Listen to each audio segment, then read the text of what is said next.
Howdy folks, welcome back. So we are back on the Sportster, and in the last video I told you guys that I was having my buddy do the welding because he is an actual professional and I am not, and this thing is needing to go like 100 miles an hour and do wheelies and stuff. So you're using professional pretty loosely, buddy. So yeah, this is Jordan. If you guys haven't seen other videos, we went to Sturgis and all that, good friend. And yes, he is a professional welder. It's what he does for a living. He has his own company here in Santa Cruz, California, and he's mobile. So if you need any welding done, he's the guy to call. Anyways, I'm gonna have him explain what he just did to the frame and as far as prep and getting everything ready for welding. All right, Jordan, let's talk about it here. Yeah. What'd you get into? Yeah, so I just did a simple little deburr with a flap disc. This is like an 80 grit standard flap disc here. Nothing special. You can use anything, a 120 or a 60, doesn't matter. Did a slight little bevel because on this thicker piece of tubing, we did a little drill, probably 1/4 inch, 5/16, something like that, and knocked all the paint back. So this is for the rosette welds, the plug welds, to really, so that the whole weight of this isn't riding on one weld joint. So we're going to plug weld inside those, probably do a 2-pass weld, a root pass, and then a top weld on this. And then it can be blended if you want it to disappear. And then down here at the bottom tubes, same, but we're just plug welding one side because there's 2 tubes. So one on each side will be fine. And it's also a solid slug on the lower instead of a piece of tube as a slug. And then the inside's deburred too. Mason deburred that with the die grinder. And that's it. We're about to slam the 2 pieces together. Cool. And then when it comes to welding, you're going to TIG weld it? Yeah, I'm going to TIG weld it with just a little portable TIG. It's nothing fancy. You could MIG weld it just as easily. But I'm going to use a little portable TIG, little Lincoln toaster size. My little man purse, about that big. Is there a benefit to TIG over MIG? Oh, yeah. Looks a lot cleaner. Also, you get a lot more ductility kind of out of the weld than, especially from a flux core. Flux core MIG weld is going to be pretty brittle. So with the rigid frame, you're already working on stress cracks are real common. So you might as well just either MIG it or TIG it. You're going to have a better result, you know, shielding gas over TIG. Sweet. So if you are doing this at home, little home project, there is, you know, welders in every town. And this is something like, what do you think, Jordan? If somebody had to take this to a welding shop, couple hours of labor? Yeah, 3 maybe. I mean, you had already cut it and deburred the inside. Yeah, if somebody did everything other than, you know, the prep and the welding. So yeah, it might be 3 or 4 hours for someone to do it all at once. Yeah, and if you did it all yourself and then just took it like ready to weld, probably 100 or 2, yeah, an hour. If it's already jigged up and ready to go, yeah. So if you are doing this at home, you know, you can do everything else but the welding part if you're not an expert welder, and it's not going to break the bank on that. So yeah, we're going to Jabberwocky this thing together, and then Jordan's going to come back with his welder and he'll zap it together. There we go. Easier from both sides, I think. And then we'll lift it slightly and then get the top to go in.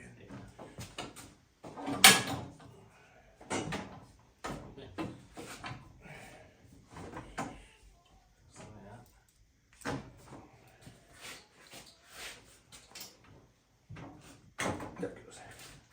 All right, don't lose it. Last time I lost it, wiggling the whole thing. Taparoo. Yeah.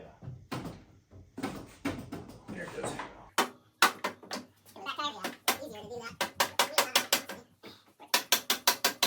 going to lower it slightly and it'll pinch together. There we go. How many of these things do you think that are on the road that are fucking just super ticky-tacky? Oh yeah, most of them. Most rigid choppers are pretty poorly built. I mean, just like they were in the 60s and 70s, they were just together. All right, so I had to splice this into the video, and I'm not too stoked about it, but in the Lowbrow video on how to put the hardtail kit on, it gives you the measurements. Like I went over 6 inches on the bottom and 9/16 on the top. 9/16 on the top is wrong, and if you go to their website, they have a special note where it says 1 to 1.5 inches.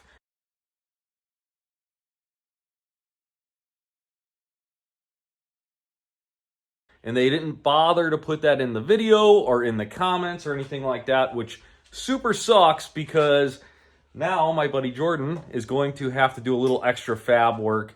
No big deal as far as it's not a deal breaker. And I actually have an extra frame, stock frame from a wrecked bike. And if we need to cut a section out, we can. We're going to cross that bridge, you know, tonight or whatever. Thanks for coming to my TED Talk. Enjoy the rest of the video. All right, guys. So Jordan is going to go over his remedy for the short frame. Because like I said, they gave us kind of the wrong instructions, and I cut her a little short. So we got a little gapple sauce here, little gapple bees. The bottom's totally close enough to weld, so there's no problem there. It's just the top. So I cut out this piece of, I already kind of jigged this up straight and plug welded the rosette welds.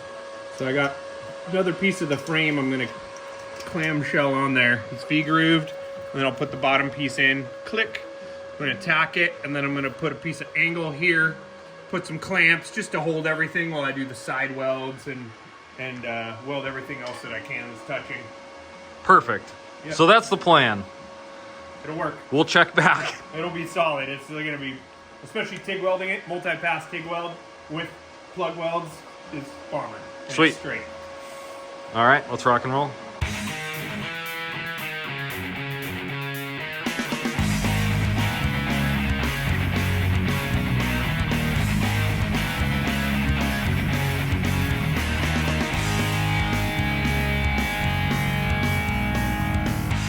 All right, the magic is just happening over here. So we're at the halfway 3/4 mark, and it is time to pull the motor. So Jordan can get all around the tubes, but so far looks super good. What are your thoughts, Jordan? Is it going smooth? Has 2 wheels. Hopefully goes fast. Yeah. Is it all going to plan? Sure. Sure. My plan was just to drink all your beverages. So. Yeah. Well, let's go into plan. Well.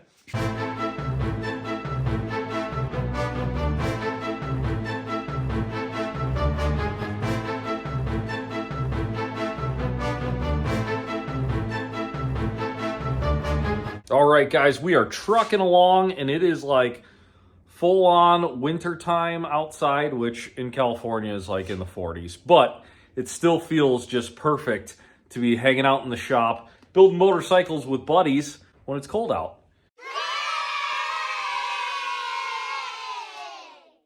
Jordan just did a ton of work, and it looks really great. He smoothed all this out, or welded it all up, smoothed it all out, and now it is time to do the oil bag, and it seems pretty straightforward. So it's a Lowbrow oil bag, same company that made the Hardtail. It's got a little bracket there, cleaned up, and we're just going to do some eyeballing and get it as close as we can without being too close. So Jordan, the best part is I was just talking about, I'm like, oh, it's like full-on winter time. It feels awesome to be hanging out in the shop, building bikes with buddies. And then you walk in with no sleeves. Just ruin everything. I'm like all bundled up. Yeah. I swear it's 40 out. I swear. Leave it to me. Everybody in the Midwest is like, yeah, hey, right, you kids. I think it's minus 40 where we're at, and I haven't left my house in fucking 3 months. Oh, dude. I know. I can't even imagine. I mean, I would adapt, like, anywhere I lived, I'd adapt. Wow. But, like, just, like, literally months where, like, you can't even drive down your street. It's all ice. Yeah, it's not that bad. 9 feet of snow. You're like, I lived it. I don't know if that's my thing. I love the snow. The difference is we'd be working in a much bigger shop. Yeah. You'd have to. So I'm gonna have to do 2 tacks. We're gonna have to hold it for a while. But I want to make sure that I want you to look at it and make sure that we're straightforward. I'll tell you what. I'll do 1 tack in the middle, and then you can pivot slightly. You'll get a 1/16 of.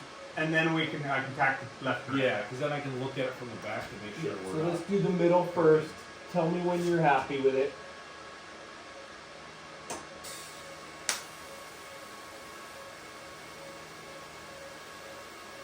Keep holding it. For my tack tools. It'll come back when I weld the bottom, but not all the way. It'll remain tweaked up about a 1/16.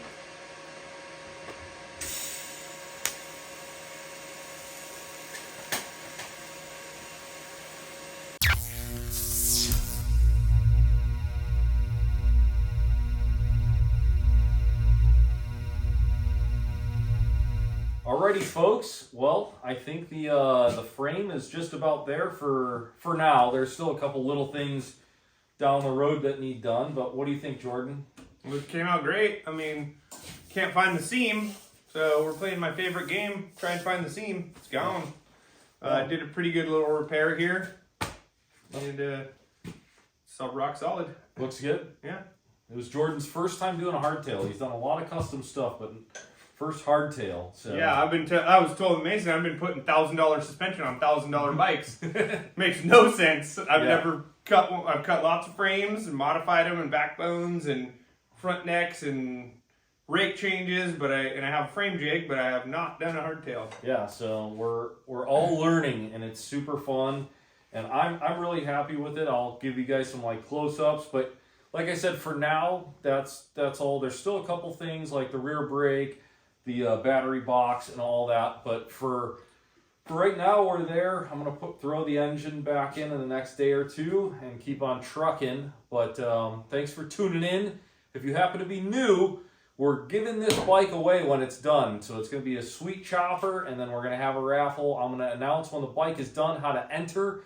So don't forget to subscribe, and that's coming up. Thanks for tuning in. See you guys on the next one.